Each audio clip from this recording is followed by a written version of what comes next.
आज पढ़ेंगे हम प्रकाश विद्युत प्रभाव के लिए आइंस्टीन का क्वांटम सिद्धांत। ये टॉपिक है बीएससी पार्ट 3 के छात्रों के लिए। फिजिक्स का पेपर फर्स्ट जो है क्वांटम मैकेनिक्स एंड स्पेक्ट्रोस्कोपी, उसका चैप्टर हम पढ़ रहे थे। उसी में आज हम पढ़ेंगे Einstein quantum concept for photo electric effect. Planck द्वारा कृष्णिका विकिरण स्पेक्ट्रम को समझाने के लिए प्रस्तुत की गई क्वांटम परिकल्पना को आइंस्टीन ने महत्वपूर्ण एवं मौलिक परिकल्पना के लिए स्वीकार किया। आइंस्टीन ने प्लांक के क्वांटम सिद्धांत का उपयोग कर सन 1905 में प्रकाश विद्युत प्रभाव की सफलतापूर्वक व्याख्या की। प्लांक का मानना था कि कोटर के अंदर विद्युत दोलित्रों से विद्युत चुंबकीय तरंग को ऊर्जा h न्यू के अलग अलग ऊर्जा पैकेटों के रूप में मिलती है तथा आकाश में तरंग द्वारा ऊर्जा का स्थानांतरण परंपरागत तरंग सिद्धांत द्वारा ही होता है।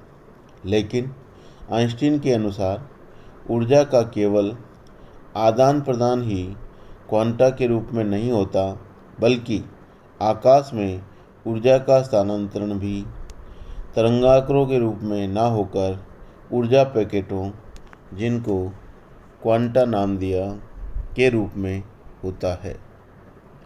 विकिरण ऊर्जा के प्रत्येक ऊर्जा पैकेट या क्वांटा की जो ऊर्जा है, जिसको हम एनर्जी का जो इनिशियल है ई से हम लिखते हैं ऊर्जा को, और उसका मान यहाँ पे आप देख रहे हैं बताया NH न्यू।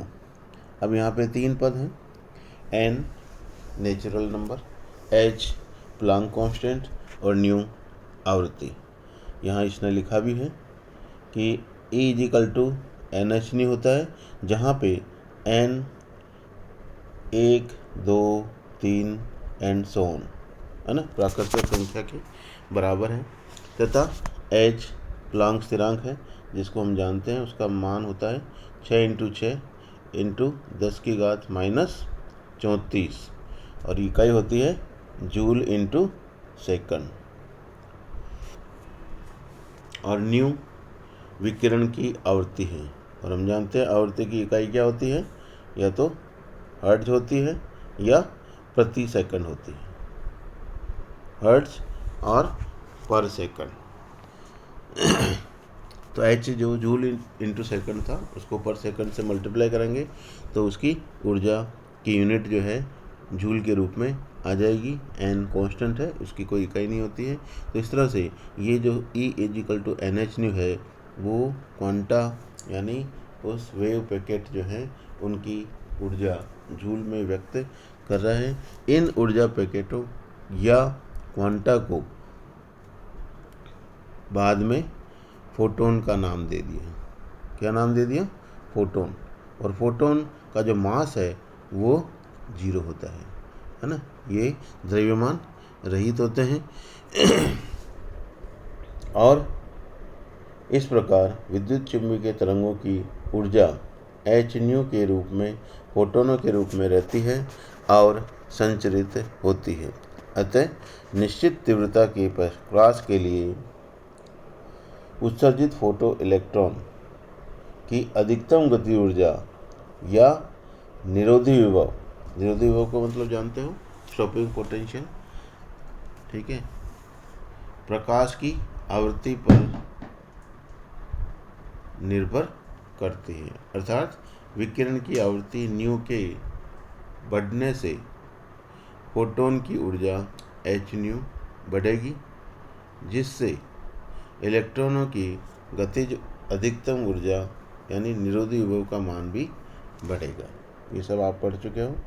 इसके साथ ही आइंस्टीन ने यह माना कि प्रकाश विद्युत प्रक्रिया में फोटो कैथोड में एक इलेक्ट्रॉन एक फोटोन का पूर्ण अवशोषण कर लेता है अतः जैसे ही पर्याप्त ऊर्जा यानी कार्यफलन से अधिक का फोटोन धातु की पृष्ठ पर आपतित होगा तो इसके पूर्ण अवशोषण से तुरंत एक इलेक्ट्रॉन उत्सर्जित होगा। अर्थात ऐसी स्थिति में फोटो इलेक्ट्रॉन के उत्सर्जन में कोई समय पश्चाता नहीं होगी। तो आपको बता दूं, समय ये धातु की पृष्ठ है, इस पे ये फोटोन यदि आपतित हो रहे हैं और इनकी ऊर्जा जो है एच न्यू फोटोनों की, जहाँ न्यू उसकी आवृत्ति है, तो हम जानते हैं कि अलग अलग तीव्रता की आप यदि यहाँ पे फोटोन गिराएं, तीव्रता से आवृत्ति का कोई संबंध नहीं होता है।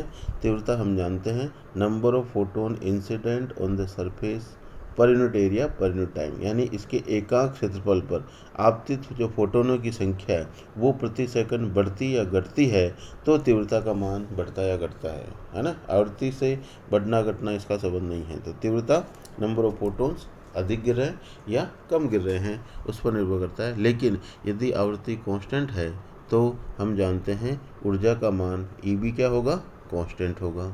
ठीक है, आवृत्ति का मान कांस्टेंट है तो Eb कांस्टेंट है।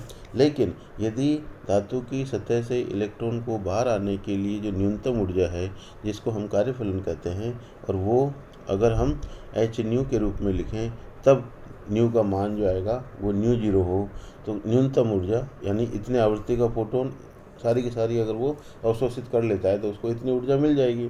और बाहर आने के लिए इसका मतलब क्या होना चाहिए एच न्यू का मान एच न्यू जीरो से ज़्यादा होना चाहिए, तब तो इलेक्ट्रॉन बाहर आ जाएगा, वरना नहीं आएगा। इसलिए एक निश्चित आवृत्ति से अधिक आवृत्ति के फोटोन आपतित हों तभी प्रकाश विद्युत प्रभाव उत्पन्न होता है।